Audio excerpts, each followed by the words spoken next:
దేవునికి యేసుక్రీస్తుల వారి పేరిట నా కృతజ్ఞతాస్తుతులు స్తోత్రములు. అలానే ఉదయకాలపు ఆరాధనలో మొదటి ఆరాధన కూడికలో పాల్గొన్నటువంటి ప్రియులైన మీ అందరికీ, దైవ సేవకులకు, ప్రతి ఒక్కరికి యేసుక్రీస్తుల వారి నామంలో నా వందనాలండి. ప్రార్థన చేసుకుందాం. పూజనీయుడవు, అధిక స్తోత్రము నొందదగిన దేవుడు అయినటువంటి మా ప్రియమైన పరలోకపు కన్న తండ్రి, మీ పరిశుద్ధమైన పవిత్రమైన శ్రేష్టమైన నామములకు ఈ ఉదయకాలమున యేసుక్రీస్తుల వారి పేరిట వందనములు, స్తుతులు, స్తోత్రములు. దేవా తండ్రి, ఈ ఉదయమున ఈ విధంగా తండ్రి మీ పాద సన్నిధికి చేరి మీ సన్నిధిలో మేమంతా ఆనందించి సంతోషించేటటువంటి భాగ్యాన్ని, మీకు స్తుతులు చెల్లించుకొని మిమ్మల్ని ఆరాధించుకునే ధన్యతను మాకు ప్రసాదించిన విధానాన్ని బట్టి నీకే స్తుతులు, స్తోత్రములు. దేవా మరి ఈ ఆరాధనకు సహాయకరంగా మొదటి మాటలుగా కొన్ని మీ మాటలను తండ్రి సహోదరులతో సహోదరులతో పంచుకొని ఉండగా మీ యొక్క సహాయాన్ని నాకు దయచేయండి తండ్రి. వింటున్నటువంటి వారికి కూడా తండ్రి ఆ మాటలను అర్థం చేసుకునే మనసును దయచేయమని కోరుకుంటూ, ఇంకా రావాల్సినటువంటి బిడ్డలను క్షేమంగా మీ సన్నిధికి నడిపించి ఈ ఆరాధన కూడిక ద్వారా మా అందరి ద్వారా మీరే మహిమ ఘనత ప్రభావాలు పొందుకోవాలని యేసుక్రీస్తుల వారి నామంలో ప్రార్థించి మీ యొక్క సహాయాన్ని అడిగి వేడుకుంటున్నాం తండ్రి. మంచిది. మరొకసారి మీ అందరికి కూడా నా వందనాలంటే కొన్ని దేవుని మాటలను ఆలోచిద్దాం. ప్రియమైనటువంటి దేవుని వాళ్ళరా, దేవుడు ఈ సృష్టిని కలిగించి ఈ సృష్టిలో చివరిగా తన పిల్లలైనటువంటి మనలను ఈ భూమి మీదకి తీసుకుని వచ్చాడు. అంటే ముందుగా ఈ ప్రకృతిని కలిగించాడు, ఆ తర్వాత ఈ ప్రకృతి ఒడిలో మనలను పెట్టాడు. ఈ ప్రకృతిని కలిగించేటప్పుడు మన గురించి ఉన్నటువంటి ఆయనకున్నటువంటి ఆలోచనే ఈ ప్రకృతిని కలిగించడానికి కారణమైంది. నాకు అనేక మంది పిల్లలు కావాలని కోరుకున్నటువంటి దేవుడు ఆ పిల్లలు నివసించడానికి వారికంటూ ఒక నివాస స్థలం కావాలి అని ఈ భూగోళాన్ని, నా పిల్లలు బ్రతకటానికి వారికి ఒక విశాలమైనటువంటి ప్రకృతి కావాలని ఇదిగో ఈ ప్రకృతిని కలిగించాడండి. ఇలా దేవుడు మన కొరకు ఏది కలిగించినా మనల్ని అడిగి కలిగించలేదు. ఏమి నాయనా, భూమిని ఏమైనా కలిగించమంటావా? ఆకాశాన్ని కలిగించమంటావా? సూర్యచంద్ర నక్షత్రాలను కలిగించమంటావా? పోనీ గాలిని కలిగించమంటావా అని ఇలా ఏది మనల్ని అడిగి కలిగించలేదు. మనం అడగక మునిపే దేవుడు మన కొరకు వీటన్నిటినీ కలిగించాడండి. మరి మనల్ని అడగకుండానే దేవుడు మన కొరకు ఇంత కలిగించినటువంటి దేవుడు, ఒకవేళ మనం అడిగితే, మన ఆశపడితే దేవుడు ఆశను తీర్చడా? మనం అనుకుంటాం ఎవడి దేవుడు ఎక్కడో పరలోకంలో ఉన్నాడండి, మనం భూమి మీద ఉన్నాం, దేవుడు మనల్ని ఏం పట్టించుకుంటాడని దేవునికి మనకు మధ్య కొంత దూరాన్ని పెట్టి మనం మాట్లాడతాం. కానీ దేవుడు సర్వాంతర్యామి, ఆయన అంతటా ఉన్నాడు. మనం ఆలోచించేటటువంటి ఆలోచనలోను, మనం తీసుకున్నటువంటి నిర్ణయంలోను, ఆయన కొరకు బ్రతుకుతున్నటువంటి విధానంలోనూ ఆయన మనతోనే ఉన్నాడండి. ఆయన మనలోనే ఉన్నాడు. ఈ దేహం దేవుని ఆలయం, ఈ ఆలయంలోనే దేవుడు ఉన్నాడు. అంటే మనకు చాలా దగ్గరగా ఉన్నాడు. దేవుడు ఎందుకు ఇంత దగ్గరగా ఉన్నాడంటే మనమంటే ఆయనకు ఇష్టం. మరి అంత ఇష్టమైనటువంటి పిల్లలు ఈ భూమి మీదకు వచ్చిన తర్వాత, ఆయన పిల్లలుగా ఉన్న తర్వాత ఏదైనా ఆశపడి ఆయన అడిగితే దాన్ని నెరవేర్చడా అంటే తప్పకుండా నెరవేరుస్తాడండి. కాకపోతే ఆ ఆలోచన అన్నది, ఆ ఆశ అన్నది దేవుని కొరకైనదే ఉండాలి. ఈరోజు మనిషిని చూడండి, లోక సంబంధమైనటువంటి ఎన్నో కోరికలతోనూ ఎన్నో ఆలోచనలతోనూ తన హృదయాన్ని నింపుకున్నాడు.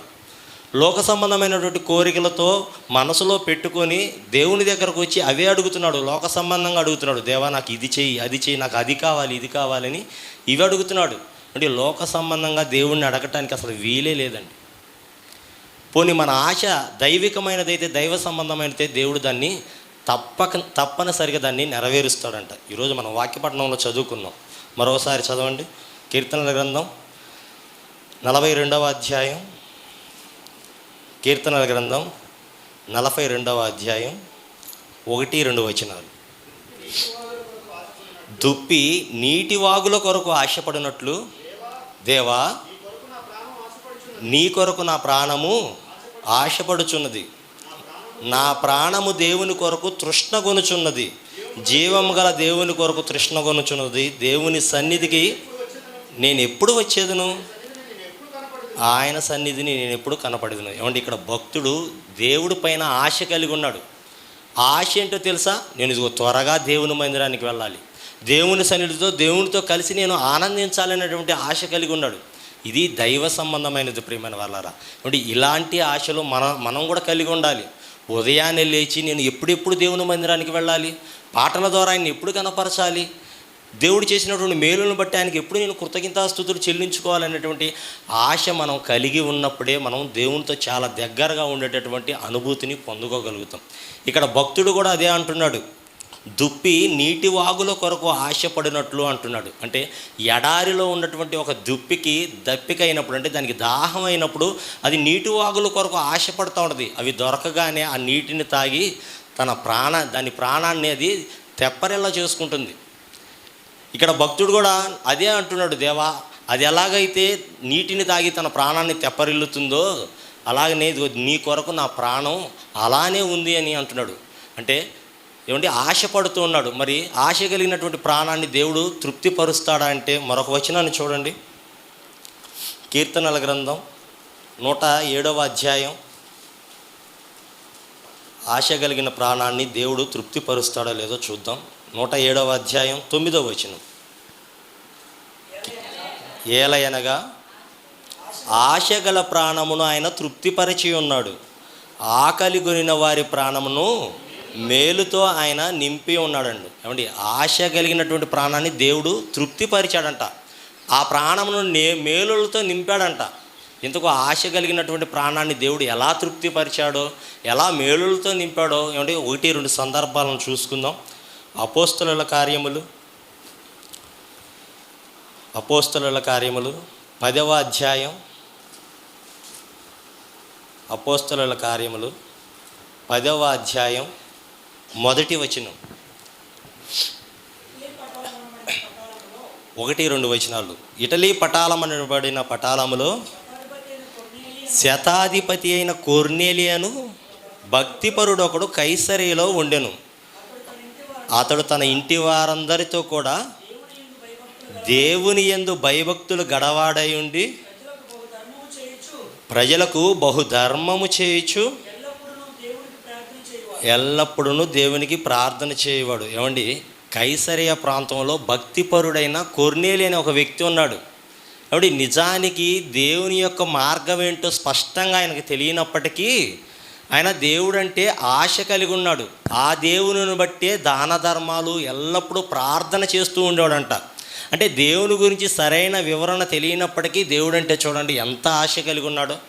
ఈరోజు చాలామంది సంఘంలో కూడా ఏమంటే చదువు లేనప్పటికీ ఇప్పుడు వాక్యం పట్ల దేవుని పట్ల ఎంతో ప్రేమను ఎంతో ఇష్టాన్ని కనబరుస్తూ ఉంటారు. ఆసక్తితో ఆశతో దేవుని యొక్క కార్యక్రమాలు చేస్తూ ఉంటారు. అలాంటి వారిని చూసి మనం ఆశ్చర్యపోతూ ఉంటాం. అంటే దేవునిపై ఉన్నటువంటి వారికి ఆ మక్కువ, ఆ ప్రేమ. అంటే ఇక్కడ కొర్నేలి గారి విషయంలో కూడా ఆయన కూడా అదే స్థితిలో ఉన్నాడు. దాన ధర్మాలు చేస్తున్నాడు, ఎల్లప్పుడూ దేవునికి ప్రార్థన చేస్తున్నాడు. అంటే దేవుడు అంటే ఆశ కలిగి ఉన్నాడు. మరి అలాంటి ప్రాణాన్ని దేవుడు ఏం చేశాడో మనం చూద్దాం. 3వ వచనం. పగలు ఇంచుమించు 3 గంటల వేళ దేవుని దూత అతని యొద్దకు వచ్చి కొర్నేలి అని పిలుచుట దర్శనమందు తేటగా అతనికి కనబడెను. అతడు దూత వైపు తేరి చూచి భయపడి, ప్రభువా ఏమని అడిగాను. అందుకు దూత, నీ ప్రార్థనలను నీ ధర్మకార్యములను దేవుని సన్నిధికి జ్ఞాపకార్థంగా చేయించాలండి. ఏమండి, కొర్నేలి గారు చేస్తున్నటువంటి ఈ ధర్మకార్యములు దేవుని సన్నిధికి జ్ఞాపకార్థంగా చేరాయంట. ఏమండి, క్రైస్తవ సమాజంలో సహోదరులైన వారు, భక్తులైన వారు కూడా దాన ధర్మాలు చేస్తూ ఉంటారు. ఏమండి, అలా దాన ధర్మాలు చేసినటువంటి వారు మర్చిపోవచ్చు, ఆ దానాలను పొందుకున్నటువంటి వారు మర్చిపోవచ్చు, కానీ ఎవరు మర్చిపోరు? దేవుడు మర్చిపోడండి. భక్తులు చేసినటువంటి ఆ ధర్మ కార్యాలు ఏవైతే ఉన్నాయో అవి దేవుని సన్నిధికి జ్ఞాపకార్థంగా చేరతాయంట. ఇక్కడ కొర్నేలి గారు కూడా నేను మనుషులు కదా చేస్తుంది అని అనుకున్నాడు, కానీ దేవుడు ఇదిగో నా పిల్లలకు నువ్వు చేస్తున్నావు కనుక ఇదిగో నాకు చేసినట్లుగా దేవుడు తనకు చేసినట్లుగా భావించి దేవుడు ఏం చేశాడో తెలుసా? పరలోకం నుండి దేవదూతను పంపించాడంట. ఏమండి, దేవదూత పరలోకం నుండి దిగి రావాలంటే అది ఏమన్నా సామాన్యమైన విషయమా? ఒక ప్రత్యేకమైన పని అయి ఉండాలి పరలోకం నుంచి ఒక దూత రావాలంటే. ఇక్కడ కొర్నేలి గారి విషయంలో కూడా దేవుడు దూతను పంపించి దూత ద్వారా ఏం మాట్లాడుతున్నాడు తెలుసా? కొర్నేలి, ఇదిగో పేతురు అనేటటువంటి ఒక ఆయన పలానా చర్మకారుని ఇంటి యొద్ద పలానా ప్రాంతంలో దిగి ఉన్నాడు, అతన్ని నువ్వు పిలిపించుకో, నీ ఇంటికి పేతురుని పిలిపించుకో అని చెబుతున్నాడు. వెంటనే కొర్నేలి గారు భక్తిపరుడైనటువంటి ఒక సైనికుడిని పంపించి పేతుర్ని పిలిపించుకొని రమ్మని చెప్పి పంపిస్తాడు ఒక సైనికుడిని. ఇంకా దేవుడు ఏం చేశాడో తెలుసా, అంతటితో ఆగిపోలేదు. అక్కడ ఉన్నటువంటి పేతురు గారికి ఒక దర్శనాన్ని కలిగించి, ఆ దర్శనం ద్వారా ఇదిగో నువ్వు కొర్నేలి ఇంటికి పంపించాలి అని పేతురు గారికి ఒక దర్శనాన్ని కలిగించి, ఆ దర్శనం ద్వారా ఇదిగో నేను కొర్నేలి ఇంటికి వెళ్ళాలన్నటువంటి ఒక ఆలోచనను దేవుడు పేతురు గారికి కలిగిస్తున్నాడండి. అంటే ఆశపడినటువంటి కొర్నేలి గారి యొక్క ప్రాణాన్ని తృప్తిపరచడానికి దేవుడు చేస్తున్నటువంటి ప్రయత్నాలు చూడండి. కాబట్టి కొర్నేలి గారికి దేవుని మార్గాన్ని గురించినటువంటి సరైన వివరణ ఆయనకు లేనప్పటికీ దేవుడంటే ఇష్టం కలిగి ఉన్నాడు. దేవుని కొరకు బ్రతకాలన్నటువంటి ఆశ కలిగినటువంటి కొర్నేలి గారికి ఆ నిజమైనటువంటి దేవుని గురించి పూర్తిగా ఆయనకు తెలియచేయాలని పేతురు గారిని కొర్నేలి ఇంటికి పంపించాలి అని దేవుడు ఎలా ఆలోచన చేస్తున్నాడో చూడండి. ఇంకా చూద్దాం 9వ వచనం, అదే 10వ అధ్యాయం అపోస్తుల కార్యములు 9వ వచనం. మరునాడు వారు ప్రయాణమైపోయి పట్టణమునకు సమీపించినప్పుడు పగలు ఇంచుమించు 12 గంటలాయను. 12 గంటలకు పేతురు ప్రార్థన చేయుటకు మిద్దె మీదకెక్కెను. అతడు మిక్కిలి ఆకలి కొని భోజనము చేయగోరెను. ఇంటివారు సిద్ధము చేయుచుండగా అతడు పరవశుడై ఆకాశము తెరువబడుటయు 4 చెంగులు పట్టి దింపబడిన పెద్ద దుప్పటి వంటి ఒక విధమైన పాత్ర భూమి మీదకు వచ్చుటయో చూచును. అందులో భూమి యందుండు సకల విధములైన చతుష్పాద జంతువులను, ప్రాకు పురుగులను, ఆకాశ పక్షులను ఉండెను.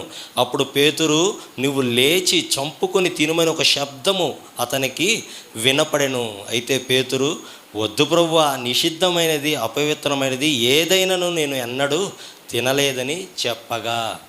ఏమండి, ఆకాశము నుండి ఒక పెద్ద దుప్పటి దిగి వస్తుందంట.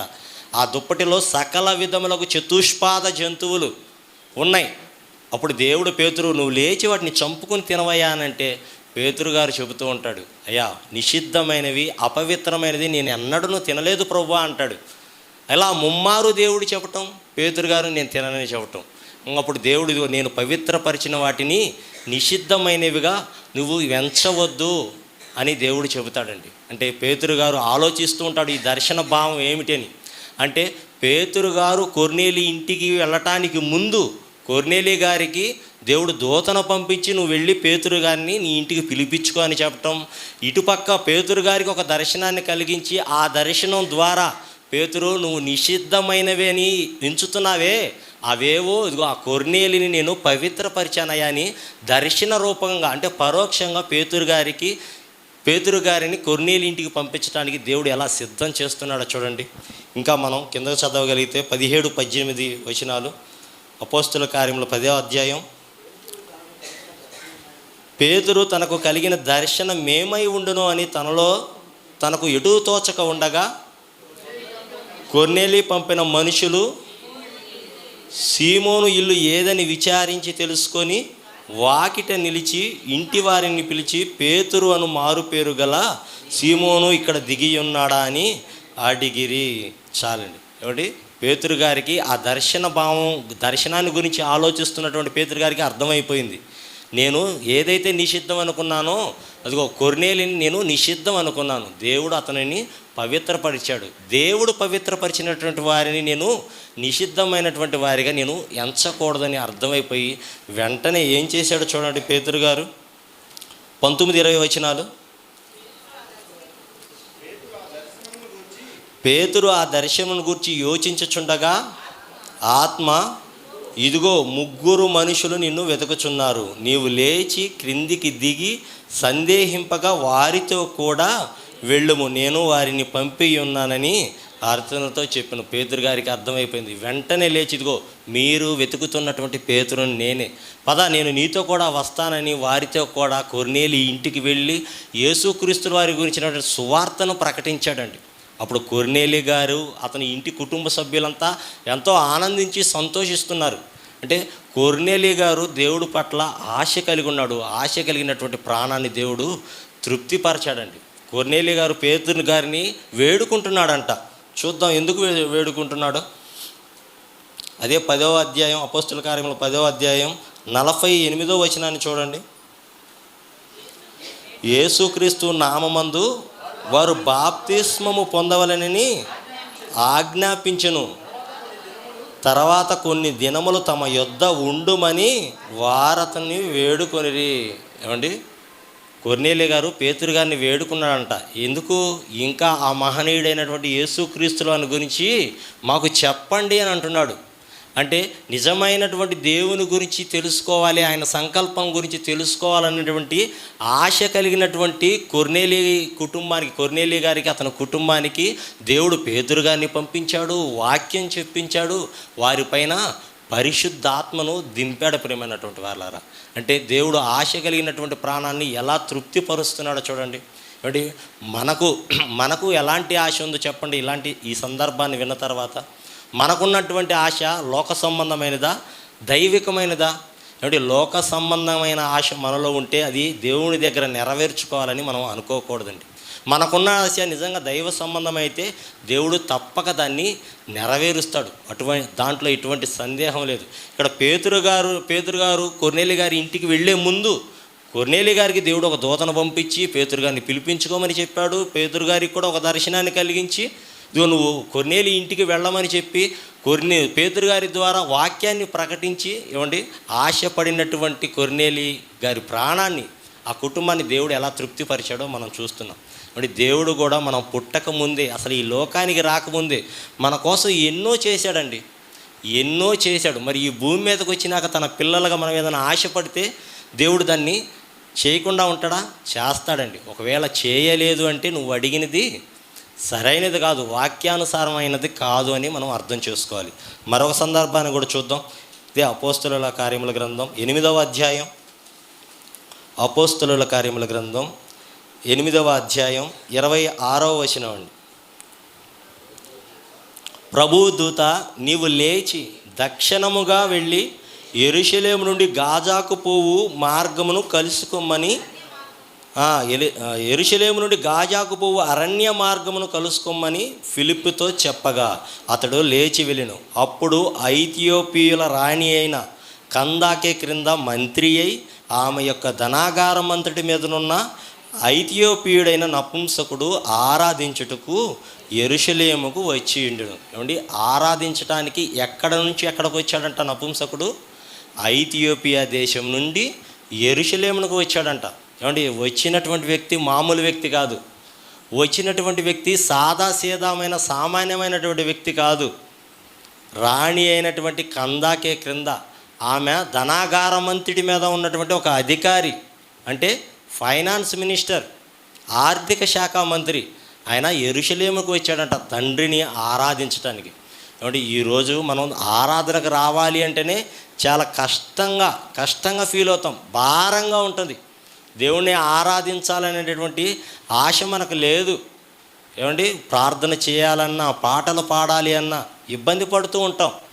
అంటే దేవుణ్ణి ఆరాధించాలి, దేవుణ్ణి కనపరచాలన్నటువంటి ఆశ మనలో లేదు. మరి ఏ ఆశ ఉందంటే లోక సంబంధమైనటువంటి ఆశలు ఉన్నాయి. ధనం పైన ఆశ ఉంది, విలువైనటువంటి వస్తువులపైన ఆశ ఉంది, వస్త్రాలపైన మనకు ఆశ ఉంది, తిండిపైన ఆశ ఉంది. ఇలా కాక ఇదిగో ఉదయాన్నే లేచి నేను దేవుని సన్నిధికి వెళ్ళాలి, ఇదిగో దేవుడు నాకు ఈరోజు వాక్యం ద్వారా నాతో ఏం మాట్లాడబోతున్నాడని వాక్యం కొరకు ఎదురు చూసేటటువంటి ఆశ కలిగినటువంటి వారిగా మనం ఉండటం లేదు. ప్రియమైన వాళ్ళారా, దేవుడు నా పట్ల ఎన్నో మేలులు చేశాడు, అడగక ముందే ఎన్నో చేశాడు.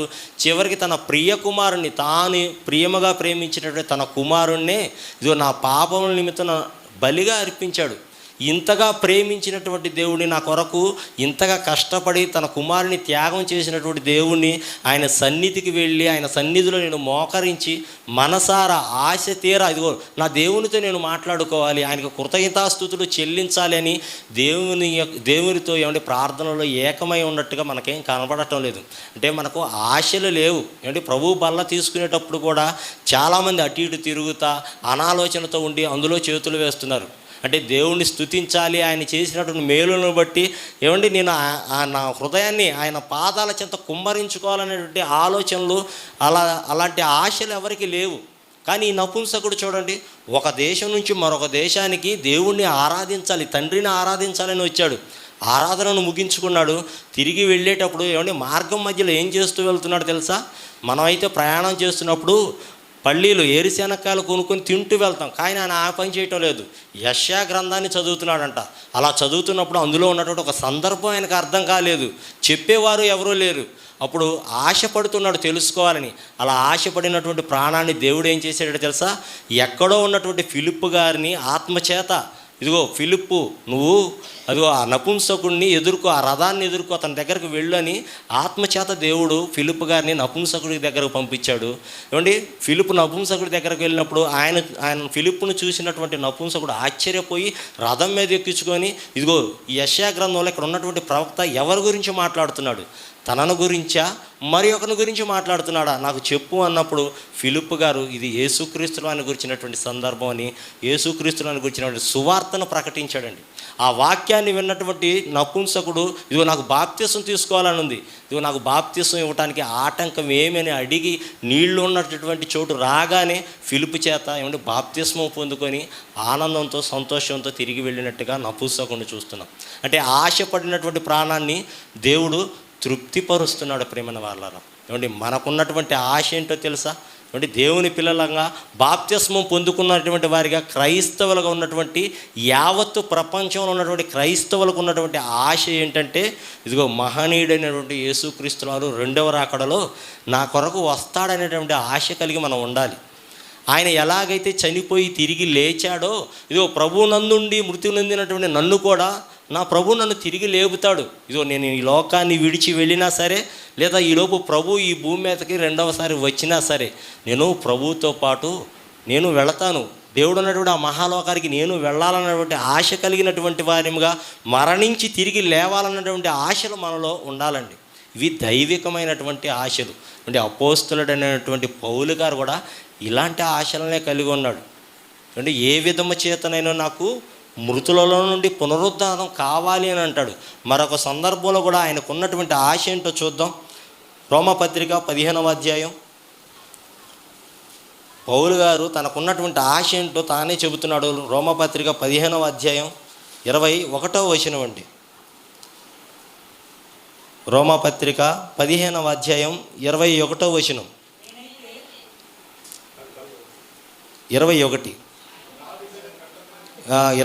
కింద మాట చూడండి. ఆయన గూర్చిన సమాచారం ఎవరికి తెలియబడలేదో వారు చూతురనియు, వినని వారు గ్రహింతురనియు, వ్రాయబడిన ప్రకారము క్రీస్తు నామమెరుగని చోట్లను సువార్త ప్రకటింపవలనని మిక్కిలి ఆశ గలవాడనై ఉండి అలాగున ప్రకటించి తిని. పౌలు గారికి ఉన్నటువంటి ఆశ ఏంటంట? క్రీస్తు నామమెరుగని చోట్ల నేను సువార్తను ప్రకటించాలి. ఏమండి, మనం క్రైస్తవ సమాజంలో క్రైస్తవ పేటలో సువార్తను ప్రకటించడానికి వెళ్తున్నాం. అదే అన్యుల మధ్యకి వెళ్తే ఏంటండి పరిస్థితి? చూస్తున్నారు కదా సోషల్ మీడియాలో. అన్యుల మధ్యకి వెళ్ళి ప్రకటిస్తే ఏమవుతుంది? వాళ్ళు తిడతారు, కొడతారు, ఉమ్మి వేస్తారు, ఎన్నో అవమానాలు, నిందలు అలా ఎదుర్కోవాలి. అయినా నాకు పర్లేదు, నేను క్రీస్తు నామం ఎరుగని చోట్ల నేను సువార్త ప్రకటించాలనేటువంటి ఆశ పౌలు గారికి ఉందంట. ఇదిగో బ్రతుకుట క్రీస్తే, చావైతే లాభం అంటాడు. ఏంటా లాభం అంటే, ఇదిగో నేను చనిపోతే క్రీస్తుతో కూడా దేవునికి దగ్గరికి వెళ్తాను, పరలోకానికి వెళ్తాను అనేటువంటి ఆశ. ఇవి దైవికమైనటువంటి ఆశలు. ఇలాంటి ఆశలు మనము కలిగి ఉండాలండి. దైవ సేవకుల ద్వారా సత్యవాక్యాన్ని మనం వింటున్నాం. విన్న మాటల ప్రకారంగా మనం జీవిస్తూ అందులో ఉన్నటువంటి సత్యాన్ని సమాజానికి చేరవేసేటటువంటి పనిలో, ఆత్మలను రక్షించేటటువంటి పనిలో నేను ఉండాలి అనేటువంటి ఆశ మనలో కూడా ఉండాలండి. దేవుడి నామాన్ని మహింపరిచేటట్టుగా దేవుని కార్యక్రమాల్లో నేను పాల్గొనాలి, దేవునితో కలిసి నేను జీవించాలి అని అలాంటి ఆశలు మనలో ఉండాలి తప్ప లోకాన్ని చూస్తూ, లోకంలో ఉన్నటువంటి మనుషులను చూస్తూ లోకాశలు మనలో ఉండకూడదు. ప్రియమైన వాళ్ళ, వారిలాగా నేను ఉండాలనేటువంటి ఆశలు మనలో ఉండకూడదు. ఎందుకంటే ఈ లోకపు నటన గతించును అని అంటున్నాడు. దేవుని చిత్త ప్రకారంగా జీవించేవాడే ఎల్లప్పుడూ నిలుస్తాడంట, వాక్యం తెలియజేస్తుంది. కనుక ప్రియమైనటువంటి వాళ్ళరా, మనం ఇదిగో ఈ లోకానుసారంగా ఉండాలి అనుకోకూడదు. ఎందుకంటే ఈ లోక ఆశలు ఏదైతే ఉందో, ఈ లోకపు జీవితం ఏదైతే ఉందో, ఇది కొద్ది కాలం. అంటే మట్టిలో కలిసిపోయేటటువంటి, మరణించి మట్టిలో కలిసిపోయేటటువంటి మనకు ఈ లోకాశలతో పని లేదు ప్రియమైన వాళ్ళ. కనుక నేను దేవునితో ఉండాలి, దేవుని యొక్క కార్యక్రమాల్లో ఉండాలి, మరణించి తిరిగి లెగవాలనేటువంటి ఆశలు కలిగి మనం ఉండాలి. ఏమంటే చివరిగా యేసుక్రీస్తు వారికి ఉన్నటువంటి ఆశ ఏంటో తెలుసా? చూస్తాం, మనం చదువుకుంటాం కదా, యోహాను సువార్త 17వ అధ్యాయంలో చూడండి, ముగించుకుందాం. యోహాను సువార్త 17వ అధ్యాయం 4వ వచనం. చేయుటకు నీవు నాకు ఇచ్చిన పని నేను సంపూర్ణముగా నెరవేర్చి భూమి మీద నిన్ను మహిమపరిచితిని. తండ్రి, లోకము పుట్టక మునుపు నీ యొద్ద నాకు ఏ మహిమైతే ఉండెనో ఆ మహిమతో నన్ను ఇప్పుడు నీ యొద్ద మహిమపరచును. ఏమంటే యేసుక్రీస్తులకు దేవుడు అప్పగించిన పని సంపూర్ణంగా నెరవేర్చి ఆయనకున్నటువంటి ఆశ, ఆయన అడుగుతున్నాడు ఏమని? తండ్రి, లోకము పుట్టక మునుపు నీ యొద్ద నాకు ఏ మహిమైతే ఉందో ఆ మహిమను నాకు ఇవ్వు అంటాడు. అంటే పరలోకాన్ని తిరిగి ఇవ్వు అని కోరుకుంటున్నాడు. కనుక క్రీస్తులాగా, పౌలు గారిలాగా మనం కూడా దైవికమైనటువంటి ఆశలు కలిగి ఆ పరలోకానికి చేరుకోవాలి, మరణించి తిరిగి లేవాలని ఇటువంటి ఆశలు, ఆలోచనలు మనలో ఉండాలండి. ఇలాంటి ఆశలు, దైవికమైనటువంటి ఆశలు, దైవ సంబంధమైనటువంటి ఆశలు మనలో ఉంటే ఏమంటే కొర్నేలి గారి ఇంటి వద్దకు పేతురు గారిని పంపించినట్టుగా, నపుంసకుడి దగ్గరకు ఫిలిప్పును పంపించినట్టుగా, ఇదిగో ఆశ కలిగినటువంటి మన ప్రాణాలను తృప్తిపరచడానికి దేవుడు రెండవ రాకడలో తన కుమారుణ్ణి రెండవసారి మన కొరకు ఈ భూమి మీదకు పంపిస్తాడు. మనల్ని తానున్నటువంటి లోకానికి చేర్చుకుంటాడు. ప్రియమైన వారు, కనుక దైవికమైనటువంటి ఆశలు ఉండాలని, లోకాశల కోసం ఎనికి తిరిగి చూసినటువంటి లోతు భార్య వలె మనం ఉండకూడదని తెలియచేస్తూ ఈ నా మాటలు ముగిస్తున్నాను. ప్రార్థన చేసుకుందాం.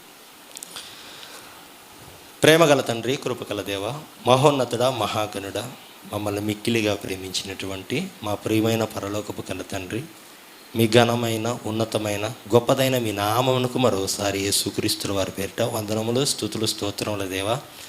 తండ్రి, మా ఆశలు లోకాశలుగా ఉండకూడదు అని, దైవికమైన తండ్రి మీ కొరకైన తండ్రి మీ యొక్క ఆలోచనలు కలిగినటువంటి మీ చిత్తాన్ని నెరవేర్చేటటువంటి ఆశలుగా, చనిపోతే తిరిగి లేచేటటువంటి ఆశలు కలిగిన వారిగా ఉండాలి అని కొన్ని మీ మాటలు తెలియచేశాను తండ్రి. మరి విన్న మాటలను ఆలోచించి తండ్రి, మరి ఇకనైనా తండ్రి మిమ్మల్ని స్తుతించాలి, గణపరచాలి, మీ కొరకు బ్రతకాలి, అలా బ్రతికి మరణించి తండ్రి తిరిగి లేవాలి అన్నటువంటి ఆశలను కలిగినటువంటి వారిగా, ఆ ఆశలను నెరవేర్చుకునేటటువంటి పనిలో ఉండేటటువంటి వారిగా మమ్మల్ని అందరినీ ఉంచమని కోరుకుంటూ యేసుక్రీస్తు వారి నామంలో ప్రార్థించి మీకు కృతజ్ఞతాస్తుతులు చెల్లించి మీ యొక్క సహాయాన్ని అడిగి వేడుకుంటున్నాం తండ్రి.